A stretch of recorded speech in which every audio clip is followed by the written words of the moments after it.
Hello and welcome.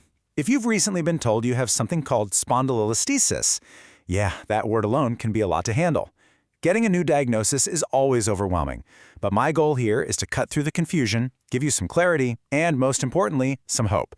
We're going to break down exactly what it is, what it feels like, and what you can actually do about it. Okay, so let's just get this out of the way right now. The word spondylolisthesis or spinal slippage sounds absolutely terrifying, doesn't it? Your mind probably jumps to thinking your spine is just falling apart or totally unstable.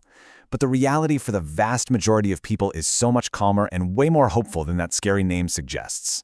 So, let's start at the very beginning. What in the world is spinal slippage? We're going to get a super simple, clear explanation of what this diagnosis actually means for you and your body. Okay, in the plainest English possible, spondylolisthesis just means that one of your spinal bones, a vertebra, has slipped a little bit forward over the one right below it. And the key word there really is slightly.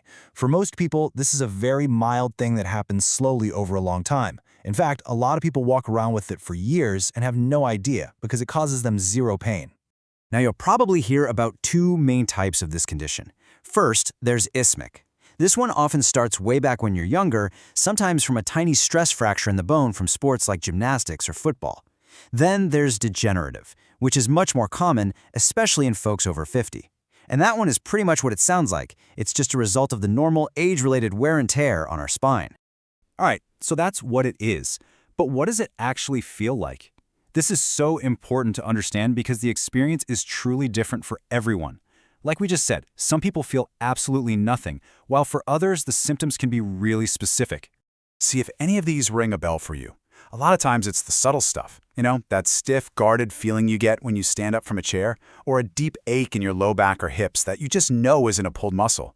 A really common one is about endurance. Your legs might feel heavy or tingly after you've been on your feet for a bit, or you just can't walk as far as you used to. That last one, a feeling that the spine has to work harder, that's your body telling you it's trying to compensate and create its own stability. And that brings us to what is maybe the most critical idea in all of this: stability. See, it's not just about what a picture, like an X-ray, shows. It's all about how your spine actually functions when you're moving around in your daily life.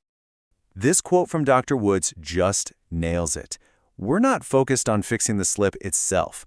A good specialist is asking a much more important question. What is this slip doing? Is it pinching a nerve? Is it causing that wobbly, unstable feeling that's messing with your life? The answers to those questions are what really guide your treatment plan. Now, it's really easy to get this confused with degenerative disc disease, but they're driven by totally different problems. With disc disease, the issue is the disc itself wearing down, and the pain is usually worse when you're sitting and putting weight on it.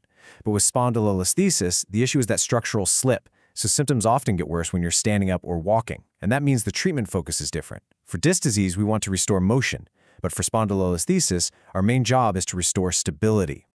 Okay, let's talk about the path to actually feeling better. And here's the really good news. For the overwhelming majority of people, this path does not involve surgery. The entire foundation of care is built on non-surgical, conservative approaches. And this right here, this is what it's all about. This patient's story is just such a powerful example. They were worried they were headed for a big fusion surgery, but it turned out that a really targeted physical therapy program was all they needed to completely change their life and get back to walking. So what does this foundation of care actually look like? Well, first, it's physical therapy. That's all about stabilizing your core and teaching your muscles how to control your movements better. Next, it's about smart changes to your activity, not stopping everything, but figuring out how to gradually and safely do more. Things like medications and injections can be really helpful tools too, especially for calming down a bad flare-up so you can get back to your exercises. But what happens if those conservative steps just aren't cutting it? It's so important to stop thinking of surgery as some kind of scary last resort. Instead, think of it as a very precise tool that we use for a very specific job, to solve the problem of instability when nothing else will.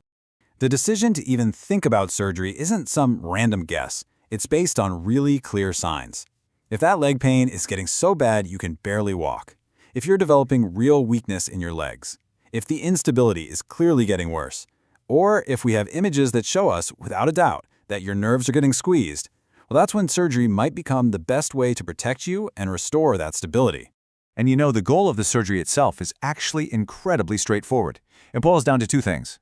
Number one, free up any nerves that are being pinched. Number 2, stabilize only the part of the spine that's actually unstable, usually with a modern, minimally invasive fusion. That's it. It's all about solving those 2 specific problems. This whole way of thinking is guided by an approach called the motion-first philosophy.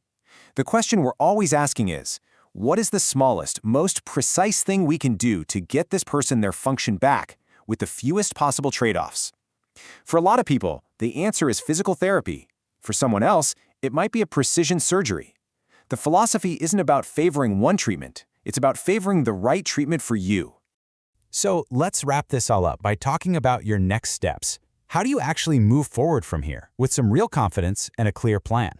You should really think about getting a thorough evaluation if any of these feel true for you. Maybe you just want someone to finally explain what's going on in a way you can understand. Or your symptoms are starting to get in the way of your life. Maybe you've tried conservative care and it just hasn't helped. And especially if someone has told you that you need a big fusion surgery and you just want to make sure you've explored every single option. Okay, and I really need you to listen to this last part carefully. This is incredibly important. If you ever experience a sudden loss of control over your bladder or bowels, severe weakness that comes on quickly in your legs, or numbness in your groin, what we call the saddle area, that is a medical emergency. You need to get to a hospital and seek care right away. Getting a diagnosis like spondylolisthesis can feel like you've been dropped into a world of uncertainty, but it absolutely doesn't have to stay that way.